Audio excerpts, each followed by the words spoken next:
એટલે કે દેશની સંસદ ભવન, અને દેશની સંસદ ભવનમાં દેશના મહામહિમ એવા આદરણીય દ્રૌપદી મુર્મુજી એટલે કે આપણા રાષ્ટ્રપતિજીએ પેપર લીકેજ ઉપર વાત કરી છે, જે ખૂબ આવકાર્ય છે. કેમ કે સામાન્ય જનતાની જે પીડા છે એ પીડાનો અવાજ એ સંસદ ભવનની અંદર ગુંજ્યો છે, અને એ ગુંજેલો અવાજ ફક્ત ગુંજ જ ન રહે, અને ખાસ કરીને જે ધરાતલ છે એ ધરાતલ ઉપર કામગીરી પણ થાય એ પણ એટલી જ જરૂરિયાત છે.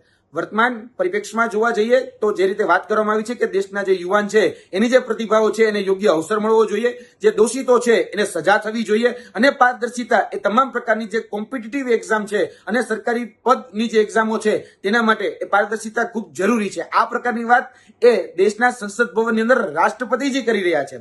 ત્યારે એટલું પણ કહેવાનું કે આ જે દોષિતોને સજા કરવાની વાત છે તો એ જ રીતે જો ગુજરાતના પરિપ્રેક્ષમાં વાત કરવામાં આવે તો 2014 થી લઈને 2024 સુધીમાં ગુજરાતની અંદર જ 24 જેટલા પેપર લીક થયા છે, અને જેમાં આપણે પૂરા ભારતમાં ગુજરાત જે છે એ અગ્રેસર છે. અને એ જ રીતે પછી યુપી હોય કે પછી મધ્યપ્રદેશ હોય કે રાજસ્થાન હોય, જે આ હિન્દી બેલ્ટ છે એમાં સૌથી વધારે પેપર લીકેજની ઘટનાઓ આવે છે. ત્યારે એક શબ્દ હંમેશા વાપરવામાં આવે છે કે કોઈ પણ ચમરબંધીને છોડવામાં નહીં આવે. જે રીતે અત્યારે રાષ્ટ્રપતિજી વાત કરી રહ્યા છે કે કોઈ પણ દોષિતોને છોડવામાં નહીં આવે, પરંતુ 2014 થી લઈને 2024માં જો ગુજરાતની જ વાત કરવામાં આવે તો આજ દિન સુધી એક પણ ચમરબંધી પકડાયો નથી.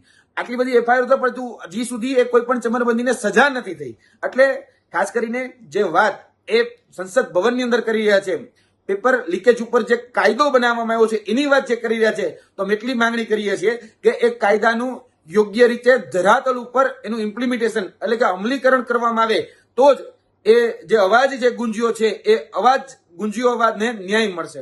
અમે સ્પષ્ટ માનીએ છીએ કે જે લોકો બહુ મોટી મોટી વાતો કરે છે, ફાકા પોતદારી કરે છે, એવું કહે છે કે ભાઈ અમે તો બીજા દેશમાં જઈ અને વોર રોકાવી શકીએ એટલે કે યુદ્ધ રોકાવી શકીએ છીએ, તો એ પોતાના દેશમાં શા માટે પેપર લીકેજ નથી રોકાવી શકતા? બહુ એવો નારો પણ લગાડવામાં આવતો હતો કે ભાઈ મેં ભી ચોકીદાર, હું તો ચોકીદાર છું. તો એ ચોકીદારને પણ અમે કહેવા માંગીએ છીએ કે ભાઈ તમારા સમયગાળા દરમિયાન જે કહેવામાં આવે કે દાળમાં કશું કાળું છે, પણ અહીંયા તો પૂરેપૂરી દાળ જ કાળી છે. તો આજે પૂરેપૂરી દાળ કાઢી છે તો ગાણવો એ બદલવાની અત્યારે ક્યાંક ને ક્યાંક ખાસ અને તાતી એ જરૂરિયાત છે. ગુજરાતની અંદર 24 જેટલા પેપર લીક થયા છે, તો એની ઉપર સૌપ્રથમ આ કાયદાનું અમલીકરણ કરી અને એક દાખલો બેસાડવામાં આવે કે ભવિષ્યમાં આ પ્રકારની ઘટના ન બને. જોવા જઈએ કે 2014માં જે પેપર લીકેજ થતા હતા એ જ પ્રક્રિયાથી 2024માં પેપર લીકેજ થાય છે. એટલે જે મોડસ ઓપરેન્ડી છે મોડસ ઓપરેન્ડી સેમ છે.